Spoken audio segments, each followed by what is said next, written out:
La victoire du H qui s'impose 33 à 29 face à une équipe de Saint-Raphaël qui sera restée dans le match pendant 55 minutes quasiment avant de craquer un petit peu physiquement.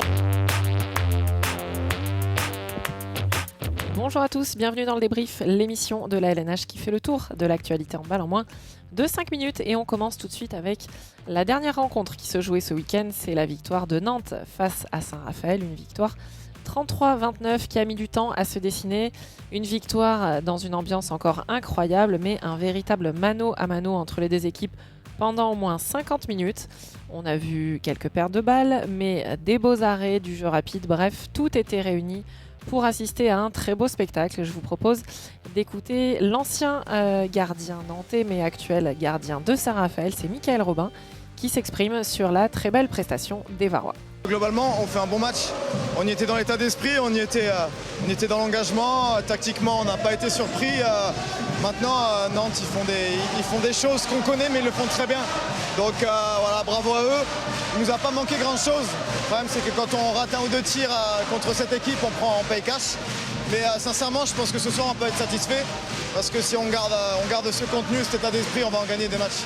On bascule pas très loin du côté de Cesson qui recevait un autre prétendant au titre, le PSG.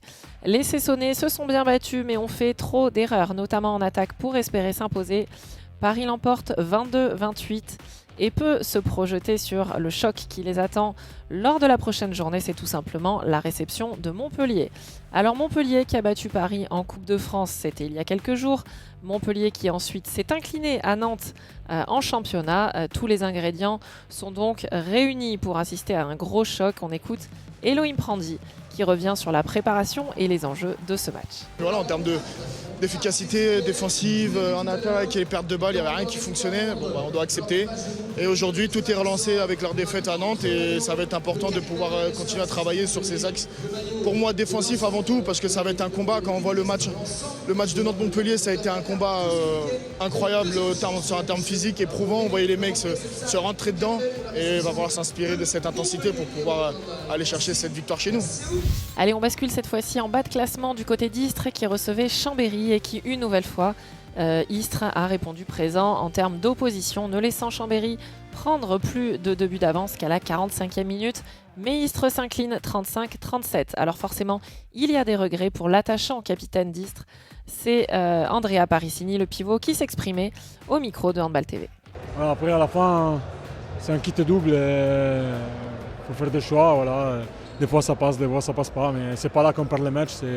C'est bien évidemment avant. Voilà, c'est dommage parce qu'encore une fois, je ne sais pas comment on dit en français, mais on fait trembler un grand de ces championnats. Voilà. Je pense que c'est le même score que contre Nantes. Ce n'est pas tout à fait le même match, mais c'est le même score. Voilà. C'est dommage. Je vous laisse découvrir les autres résultats avec les victoires de Toulouse, d'Aix et de Montpellier qui recevaient des équipes sous pression. La victoire qui fait du bien, c'est celle de Limoges à Ivry, victoire 28-32. Et sur le même score, cette fois c'est Nîmes qui s'impose 32-28. Nîmes qui recevait Dunkerque.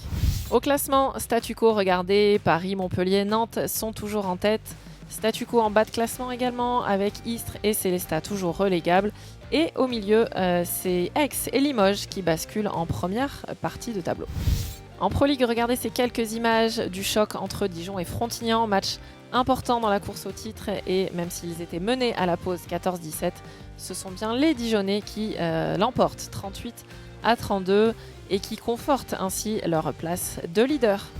Les autres résultats importants, c'est la défaite de Ponto qui recevait Sarrebourg, c'est la victoire de Saran face à Caen et enfin la victoire de Billère qui se déplaçait à Cherbourg. Et du coup au classement, regardez, ça donne Dijon, Tremblay et Saran devant Ponto et Frontignan. Ensuite, ça bagarre pour la 6e place entre Caen, Billère, Sarrebourg, Bordeaux et Nancy.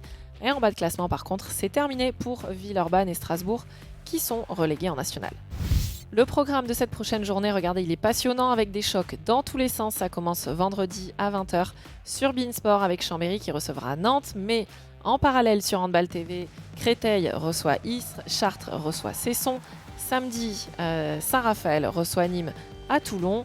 Et enfin, dimanche, le choc entre les deux leaders à 17h sur beIN Sport. Ne manquez pas Paris-Montpellier.